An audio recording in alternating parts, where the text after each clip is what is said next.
Какими бы высокими ни казались технологии, все фейерверки — продукт очень древней технологии. Так из чего же они делаются?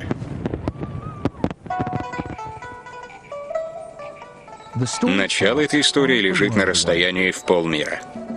В китайском городе Нэйюнь знают все о фейерверках. Именно здесь производят все необходимое для фейерверков. Да, фейерверки настолько прочно вошли в жизнь города, что здесь даже установлена статуя в их честь.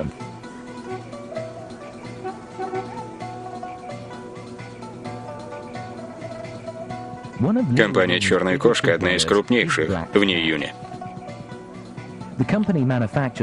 У ее разнообразной пиротехнической продукции экзотичные названия и не менее экзотичные эффекты.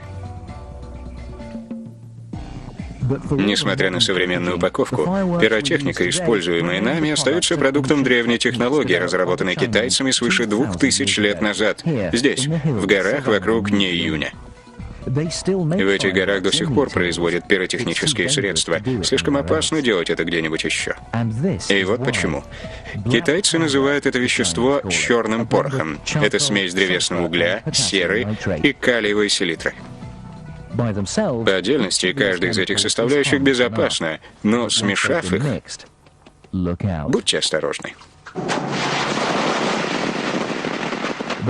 Порох готовится днем, а его действие проверяется ночью.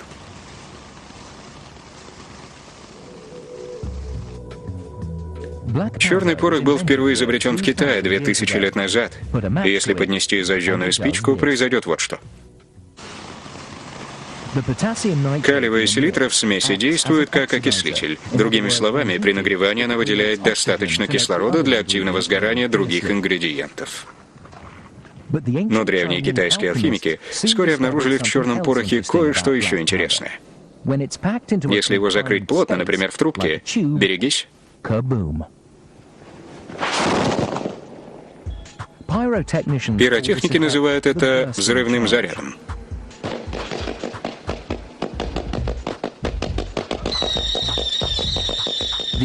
Людям издревле также известно, что если на дне хлопушки сделать отверстие, то сила детонации будет направлена вниз, и получится реактивная струя, создающая подъемную силу.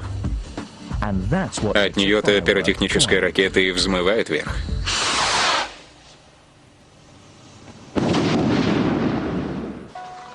А днем производство продолжается. Но теперь мы подходим к самому потрясающему секретному ингредиенту, без которого невозможен фейерверк. Что же заставляет обычные ракеты выделывать причудливые трюки? Как делаются каскады, гроздья, кольца, звездные разрывы? Этот секретный ингредиент — рис. Эти шарики наполнены порохом. Китайцы называют их жемчужинами. И делаются они из рисовой шелухи, которую покрывают слоем медленно сгораемой смеси пороха с клеем. Эти жемчужины и не дают пороху взорваться сразу. Для получения многократного эффекта жемчужины упаковывают в картонные шары, называемые оболочками. А для получения разных цветов добавляют разные виды минеральной соли. Стронций для красного, барий для зеленого. А для искр добавляют алюминиевые хлопья. Оболочки соединяются с основным зарядом с помощью взрывателей замедленного действия. При поджоге ракеты получится красочная цепная реакция, когда каждая волна рисовых шариков будет зажигаться от детонации предыдущей.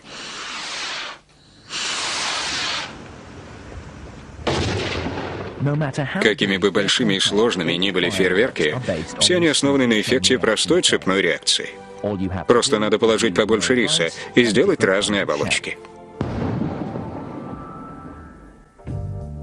4 июля, Манхэттен. С наступлением темноты ожидание чуда усиливается. Представление вот-вот начнется. А в центре управления начинается отсчет времени. Через какие-то мгновения команда пиротехников запустит в небо над городом множество разрывающихся ракет.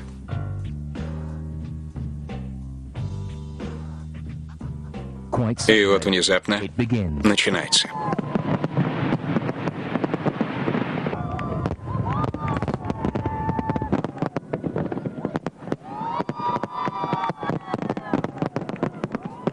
Со скорострельностью в 1000 ракет в минуту в небо взлетает ошеломляющая масса взрывчатых веществ — 40 тысяч тонн.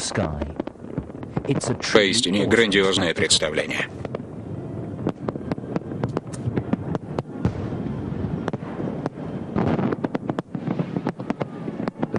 И пусть этой технологии 2000 лет, до сих пор ничто не сравнится с фейерверком.